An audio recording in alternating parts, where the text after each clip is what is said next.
This episode is sponsored by This Naked Mind companion app. Wait, This Naked Mind has an app? Yes, we do, and I am so excited to tell you about it. This Naked Mind companion app is our brand new app where we've included all-in-one access to over 700 videos with answers to all your burning questions, our signature 30-day alcohol experiment, our incredible global community, and so much more, all in one convenient place. It's private, off social media, and free. This Naked Mind companion app is available in the App Store, on Google Play, and online at thisnakedmindapp.com. Hi, this is Annie Grace, and welcome to This Naked Mind podcast. And I'm here today with Erika. Hi, Erika. Welcome. Hi, Annie. How are you? I'm great. Thanks for being here. So why don't you sort of take us back to the beginning in your relationship with alcohol? Like, where did it all start for you? My relationship with alcohol really started with my exposure to my mother's drinking. And as a kid, I was one of many. I was one of six. We were all really close in age. And our mom was, she got progressively worse because as their income level went up, her ability to buy more alcohol increased. Never missed a day of work, but it made her kind of mean and made her kind of I guess unreachable. I mean, it was really very challenging to have that, and we were exposed to the blackouts and all that stuff. So my original plan for my life was not to have any alcohol in it. I was not going to be that person. I was not going to be that mom. I was just so angry that this was my situation. And honestly, with six kids, all about a year apart, I mean, it probably could drive anyone to drink, but it was not great in that respect as far as a childhood. But my dad was kind of the opposite. He was a drinker, but he was really nice. He was really supportive. He was really reachable. He was, a hugger, all the things that you hope for in your dad, and also very intellectually challenging. So I planned never to drink. So made it through high school. I was a good student. I can remember drinking twice. And the second time I remember specifically because I was at the beach. I got completely sunburned. And that night, I drank a 6-pack of beer on purpose so that I wouldn't feel the pain. So I already knew it was an anesthetic. So the next day I knew it was a blackout because one of my friends said, I can't believe you were slapping your sunburn and saying, I'm not feeling no pain.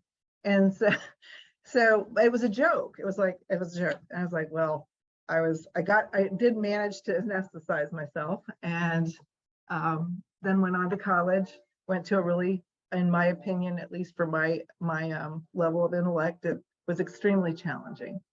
And so again, I was still on the path. I'm not drinking. And I think I may have had 2 beers somewhere in college, which is not everyone's experience. I even went abroad to Spain, did not drink. Everybody drinks there. So I didn't drink. My roommate drank. I was like the designated, get everybody home safely, and had a great time. I mean, my whole life was really fun. I mean, it was fun without alcohol. And then I tried to look back when I was deciding to talk with you. I looked back and I said, really, when did it start? And it really like a little push off to alcohol is fun, alcohol is relaxing, I can de-stress. That was really in my mid to late 30s. And I went to maybe mid, I went to France with my ex-husband for our 10th anniversary. And he had friends there. And that friend insistently told me how great wine was with food, what I was missing out on. I was missing part of the culture. And eventually, after 2 or 3 meals with him, I said, fine, all right, I'll try some. Well, It wasn't like that was like, oh, bam, I'm going to drink every night, but it was definitely like, oh, I can see how people like this. I enjoyed it with my meals. I was on vacation. My ex-husband thought this is great. She's more relaxed. She's not so uptight. You know, we can have more sex. We're on vacation, and my kids weren't with us. So that was kind of like, okay, wine is good. Wine's sophisticated. French people drink wine. It's good with food. Never became really a problem until I guess I started drinking more when I was doing 2 full-time jobs. So I was doing a job as a controller, and then I decided I wanted to sell real estate. And it was a time in the market, 2004, when the market was really just kind of like 2020 and 2021. It was busy. So I was having financial success, but on the other hand, I was also really stressed out. I had 2 kids under the age of probably, let's see, 10 or 12, and they were in activities. I had my 2 jobs. My ex-husband was kind of absent. And so it became a way to come home, relax. It was like my off switch. And so I didn't really think it was a problem until I started having blackouts. And about 2 years into this heavy drinking, where I would probably drink, at that time, half a bottle to three glasses of wine was a lot. And in 2006, I went on a weekend trip with my family and friends onto our sailboat, which we loved. It was a great day. It was really fun. But then they were heavy drinkers, so the drinking started before dinner. Then we took a dinghy over to another place for dinner, more drinks, back to the boat, got the kids set up with a video, more drinks. Pretty soon I'd go to the bathroom. So we were stationed there. So you're at dock, but you can go to the bathrooms on shore. So my ex-husband, there was no chance of sex on that boat with those many people. So he thought, well, this is a great chance. So we went over and I went to the bathroom, and apparently I was staying in the car for whatever length of time we were gonna, and so he came back and apparently I was gone. And the only thing I remember about getting from the car back to the boat was that I lowered myself into someone else's hatch. Oh, wow. And and usually the hatch is right over like what will be the master bedroom area of the boat. It's like anyway, I lowered myself in, and some guy screaming at me, "What are you doing?" So I was at least had the presence of mind to get out of there, and I found our boat. Now, I don't know how I found our boat, and he was frantic. My ex-husband was really frantic. He was afraid I would fall in because I was that drunk. So he found me back, glad to find me there. And so after that trip, I said, that's it. I'm done. I can't do this anymore. 2006. What happened? I went 100 days. I started journaling, and I was really proud of myself. I was doing it. I had no resources. I had, I didn't have you. There wasn't the sober community. So basically it was like willpower, kind of like the first time you do a diet, you can do it. And because you don't really know what to expect. So I went 100 days, and I was like, I was probably like 41 by now or something like that. And it worked. Like I lost weight, things got better. I got my focus. I was really on it. And then same friends came over for their anniversary party, and basically like, you have to have a glass of wine. This is our 20th anniversary or whatever it was, and you have to have some champagne. And I was like, no, I'm good. But I did. And I thought, okay, well, it's one glass of champagne. I don't like it. It's fine. I don't like champagne, particularly. It's not my drink. I like the Sauv Blancs and that red wines and whatnot, but that wasn't my trigger. But then it was like I broke my streak. I no longer. So now I can just have a little. So the first round of moderating happened, and progressively for 10.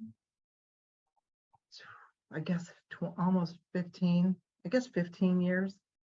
Every time I would always try, every year I would give it a shot. I'd either do it at Christmas, after Christmas, or I would do it in the summer, or I'd do it after a bad blackout. And they were getting worse. Like I would have 2 or 3 nights a week where I wouldn't really know how the evening ended. Scary. Because I considered myself a smart person, but I'm like, good God, I'm damaging brain cells. And I will tell you, I started having a slight bit more empathy for my mother, in that when she was drinking, I was visiting, and it was not a time when I was drinking it very much at all. And she would get blackout drunk, and she would say really mean things. And the next day, she acted like nothing had happened. Like nothing had happened. Like she had no idea what she said. She didn't know why I was pissed. Excuse my language, sorry. So she basically, it was like, I thought she was lying. I thought she was lying to me until I got to that point where I was actually that person where I couldn't tell you what we watched on TV. Couldn't even tell you sometimes if I'd had sex or not. Then in probably 2017, 18, a friend of mine and I started sharing Quit-Lit books. And I can't remember if she found it and gave it to me, or I found it and gave it to her. But we'd gone through the Claire Pooley book. We'd done a lot of sharing of books. And so I read it. I have to tell you, I think I have read This Naked Mind at least 5 times. And I got to tell you, I've learned something every single time. And I don't think it's because I'm dumb. I think it's because I'm ready. So I'm ready for that next piece of information. So, but I never gave up, and I have given away that book. So the fast forward to when did I stop? I stopped October 30th of 2021. So I guess we're about 15 plus months to that date. And it wasn't the after Christmas. It wasn't after my birthday. It was just like, I just decided I'm doing this. I read your book while I was away for a week. I said, okay, I'm ready. So I joined the November 2021 live alcohol experiment. And I was the person who lurks around on the Facebook page.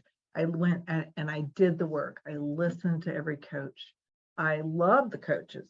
I didn't ask questions much because I was usually at work and I didn't want to put my mic on, or, I just kind of sat back and watched, but I still did the work. I listened, and I was really, really connected.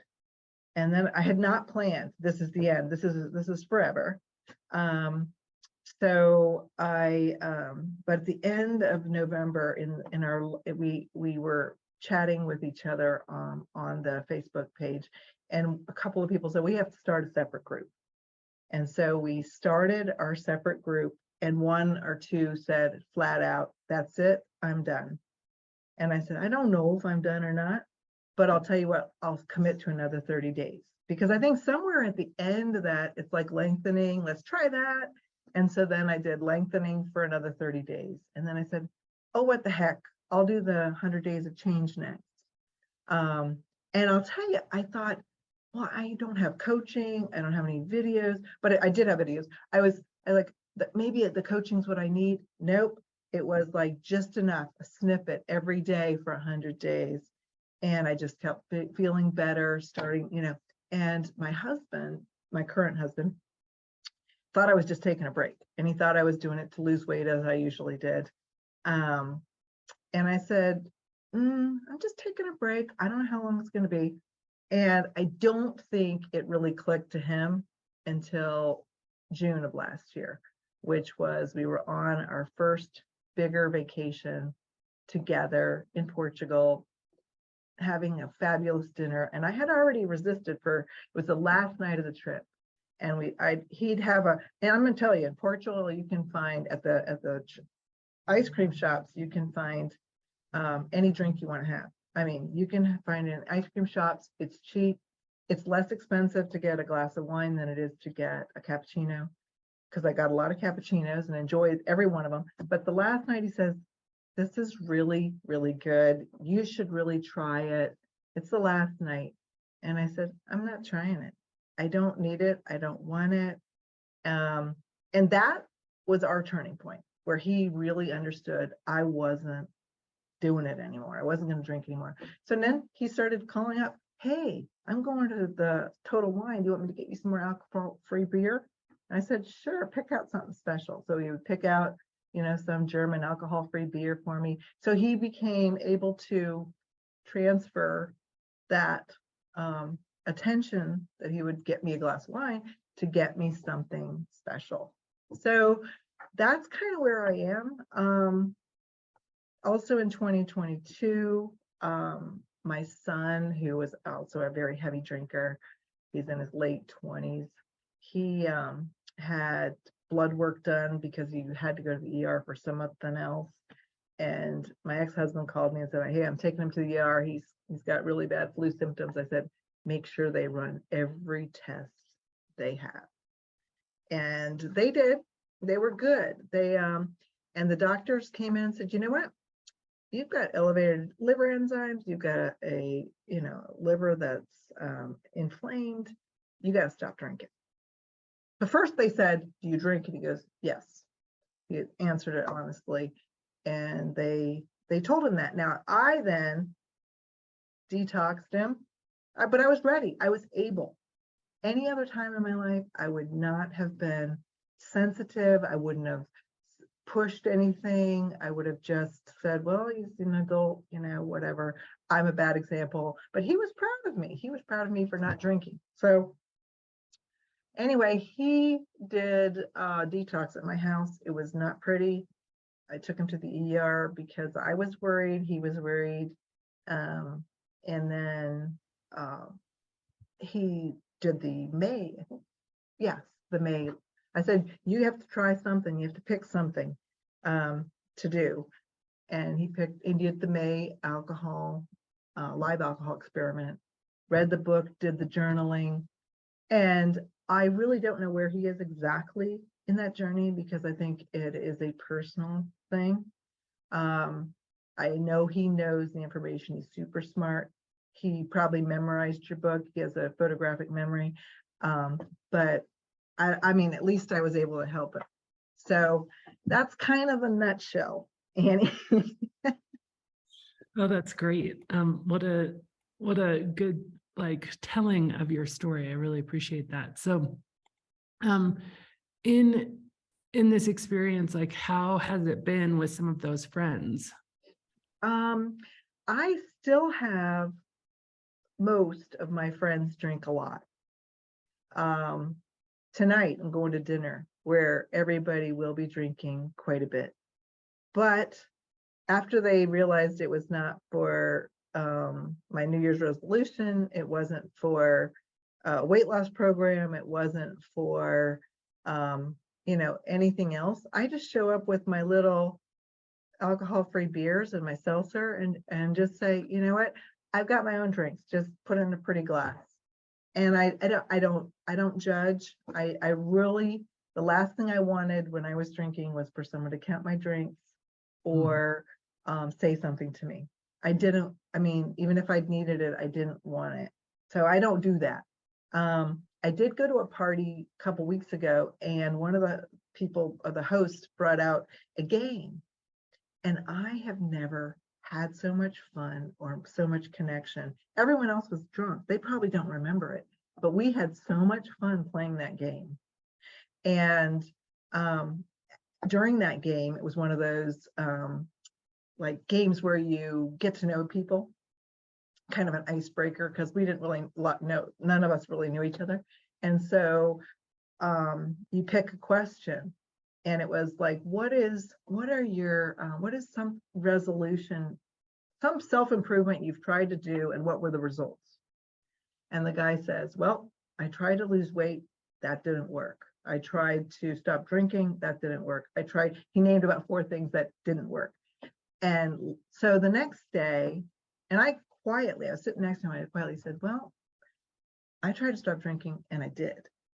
I just quietly said that. He was probably too drunk to know. But anyway, so I said the next day, I said to my friend who'd had the party, I said, if he was serious about wanting to stop drinking, I would be happy to put him on a path that I found helpful. And she says, I'll check. Now I've not heard any more, but there you are. I tried. So, so I'm trying to remember your question again. Just social life and, oh, yes. So honestly, my friends, most of them now either are trying to cut back, or one of them did a month. She was trying to do 30 days. And I think to try to cut back. I think it's getting slightly more socially acceptable to not drink. People are on medication. People have, I used to train for stuff, and I would moderate myself during that time frame. I couldn't go out for a 15-mile run while I was training for a marathon if I had been drinking heavily the night before. So for a couple days prior, I would abstain. And I don't know, I think people are way better now than they were even 3 or 4 years ago. We're getting there. It's becoming okay, which is fantastic. That's why you're one of my impactful people in my life. Yeah, amazing how things are changing. That's so great. So you said in your note to me that you kind of feel like you had sort of influenced your husband negatively. Is that something I do? I feel really bad about that. My second husband, who is phenomenal, he's wonderful. We've been together now for 10 years, was a non-drinker when I met him. And he would I'd asked him, because I'm like, everybody that's drinking wants a buddy. And I would say to him before we were together, I'd say, hey, you want to have a beer or you want to have a drink? And he goes, sure. And he'd get water or iced tea or something.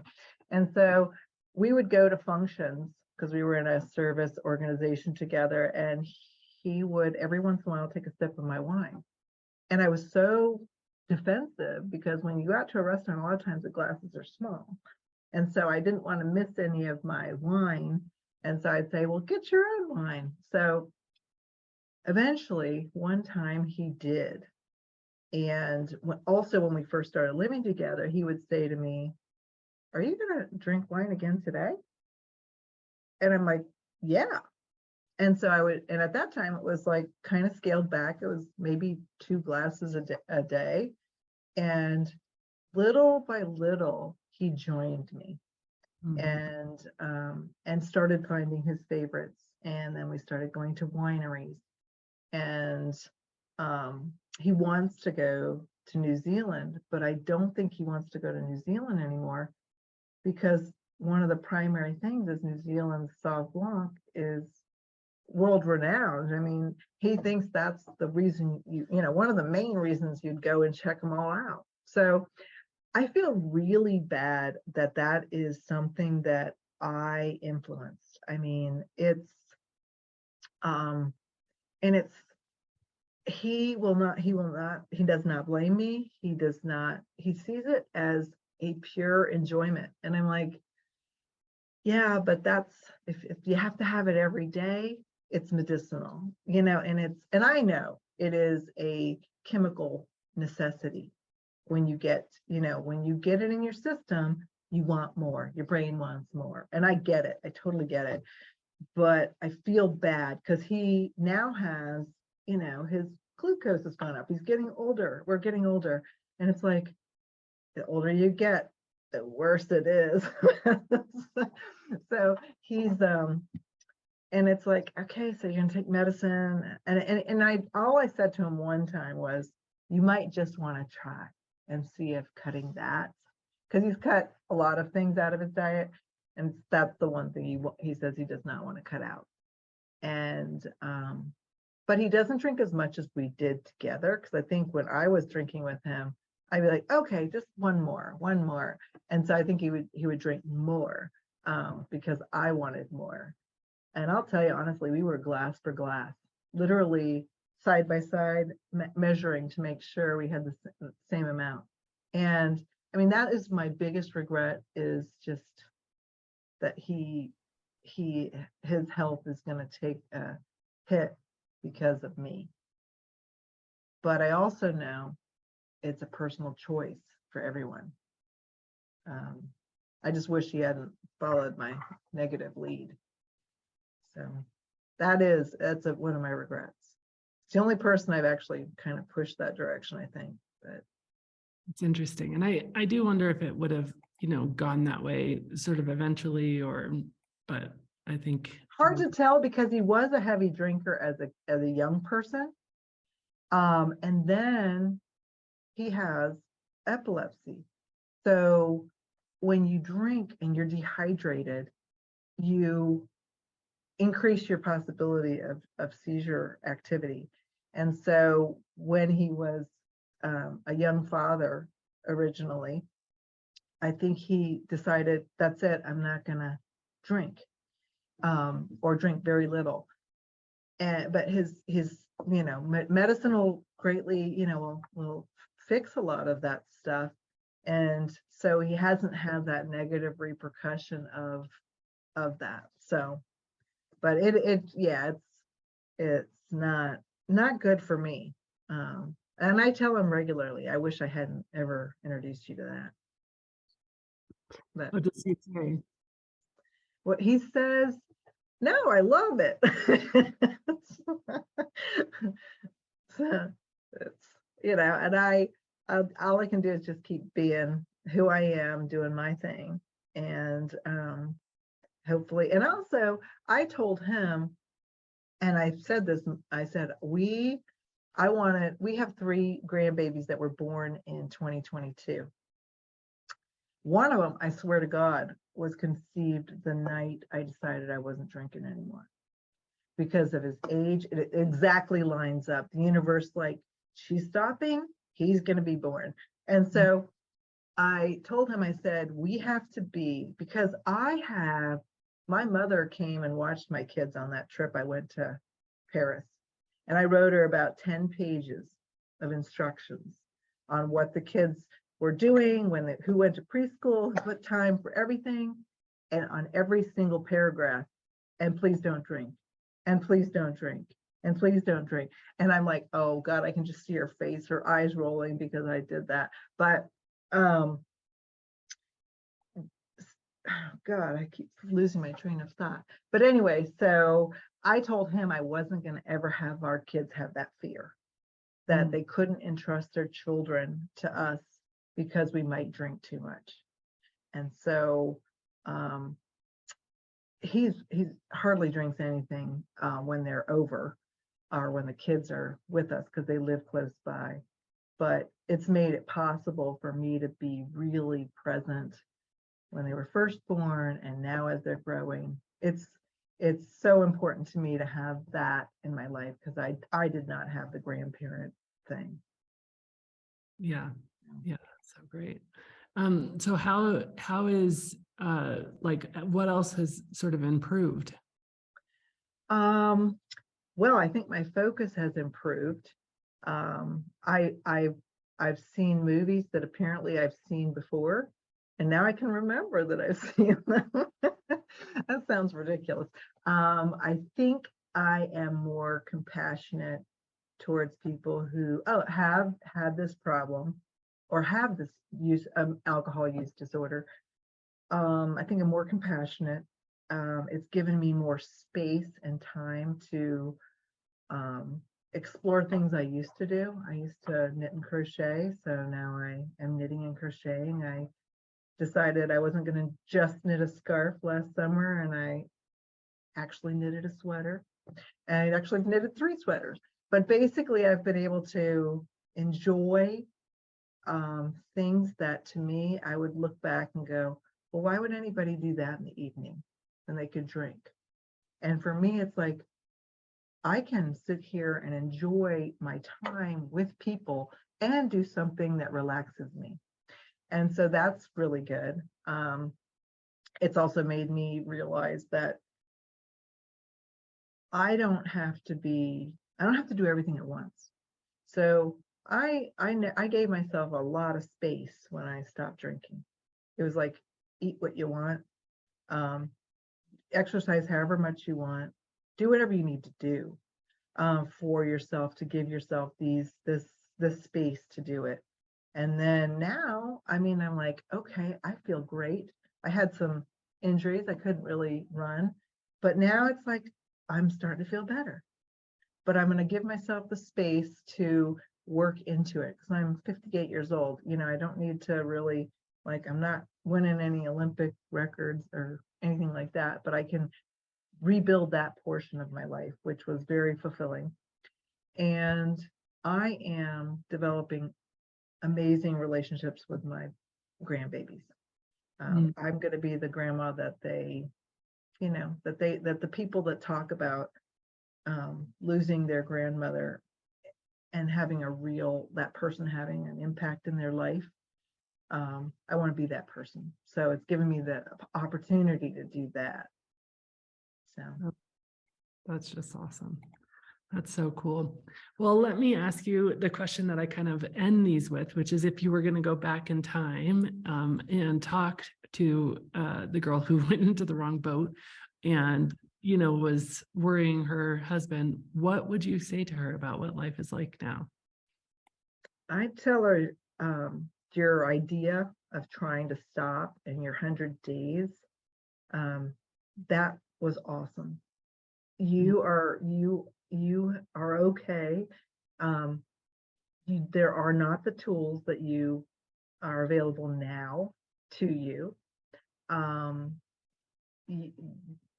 And give yourself the time, because I needed the time not to drink, but I needed the time to pass on the earth for you, for Annie to come forth, for the other people that gave a different way to go than to be called an alcoholic. I mean, when you work every single day and nobody knows you drink, how much you drink, you don't think that you're an alcoholic. But when you realize you can't stop because the substance is calling you, you are okay. Erika, you are okay. You don't have yet the tools to make this change, but when they come along, you will be able to change. You can change. And if they had been available, I would have hoped I would have found them. Even the internet changed since then, how to find things. I did have a question for you. Yeah. I know it's not really the way your program works, but I would love if you would find a way, and I know this sounds terrible, and you can cut it out if you have to, but to make the program more accessible to people who have either a brain that is damaged by alcohol, so they cannot learn as well, or they never had the educational experience to be able to study something and absorb. If it was made into smaller bite-sized pieces, because I work voluntarily with a population that, if I could transfer that in a way, I would love to do that. Oh, that's really cool. So tell me more about what that looks like in the stuff that you teach or teach them. Well, I work for a homeless shelter as a volunteer. And of course, people that are experiencing homelessness, which is not what we call them homeless people, it's experiencing homelessness, they have often a either alcohol or drug use problem. that they are trying to overcome, which has caused them to get to that point, or they have mental health issues or mental health crises that have caused them, or they were incarcerated. There's many ways that these people come to this point in their life where they need to rebuild completely. So right now, the only place they have to go is the walking distance to the AA meeting in town. I gave your book to the director, who is also, you and him are like this on my impactful people in the world. So he's a person that I said, and I don't know if he has even had the time to read it, but he is a person that could help me implement this.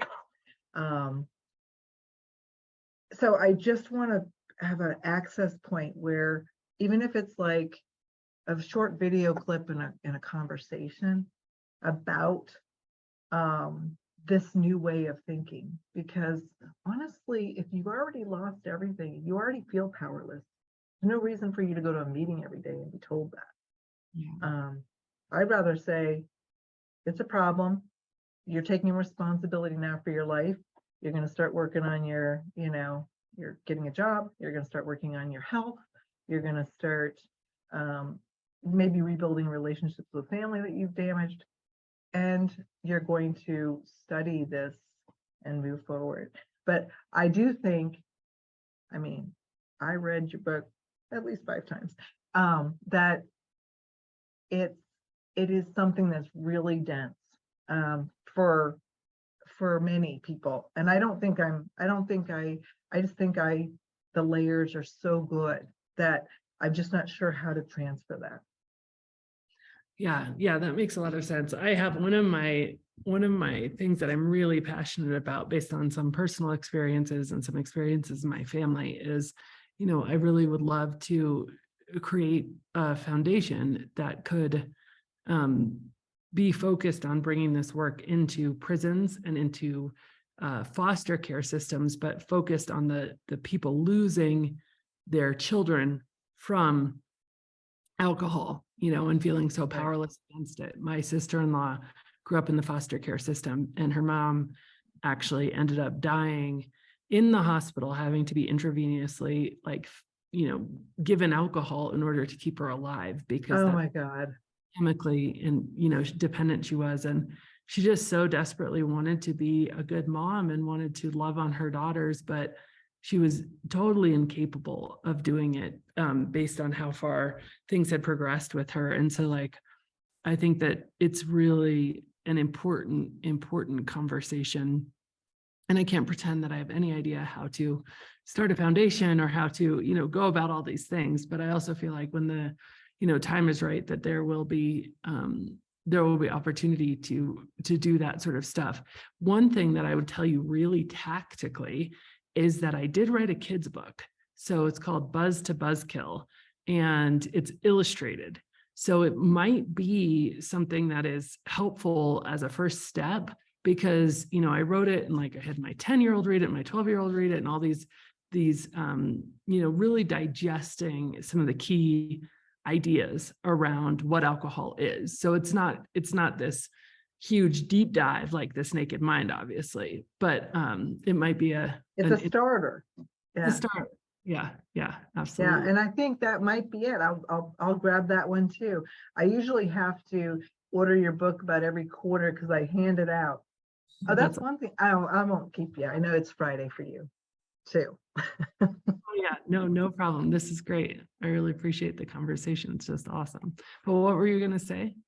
I was just going to say that I keep ordering your book because I want one on my shelf. And at Christmas one year, I bought 2 because I wanted my son, who hadn't gone to the hospital yet, to read it. So I pretended like I was giving it to both my son-in-law and my son. And I said, hey, I just got these extra copies. And I was trying to do it diplomatically, but he took it and was not offended, which was my goal. And then eventually it is a piece of his journey. So I thank you very much for being continuing to be a part of my life. Oh, well, thank you so much for coming on, Erika, and sharing that. And I for sure hold that vision with you. So, yeah, I've got your information and you've got my information, and we can be in touch if and when, stuff like that comes about. But I'm going to get 2 copies, one for the director of the shelter and one for me. And then I'll digest it for him and say, I think we could do a program on this. awesome. And see what he says. I love that. I love that so much. That's so great. Well, this has just been great. Well, thank you so much for coming on and sharing your story. It's just awesome. Thank you so much, Annie.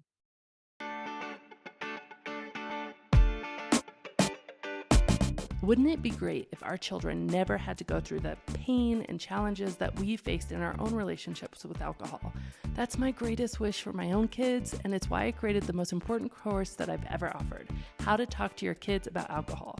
Now, even if you've struggled with alcohol and you're not sure what to talk to your kids about it, or if you want to create a relationship with your children that's based on mutual respect, mutual trust, and open communication, if you know that this conversation might be one of the most important you'll have with your kids and it just can't wait any longer, then this course is for you. It includes lifetime access to 6 video modules, a bonus recorded Q&A session where I answer questions from parents live, just like you, an interactive workbook, and our private and exclusive How to Talk to Your Kids About Alcohol online community, where you can connect with others who are also navigating this important conversation. Visit talktoyourkidsaboutалcohol.com to learn more and enroll today. And as always, rate, review, and subscribe to this podcast, as it truly helps the message reach somebody who might need to hear it today.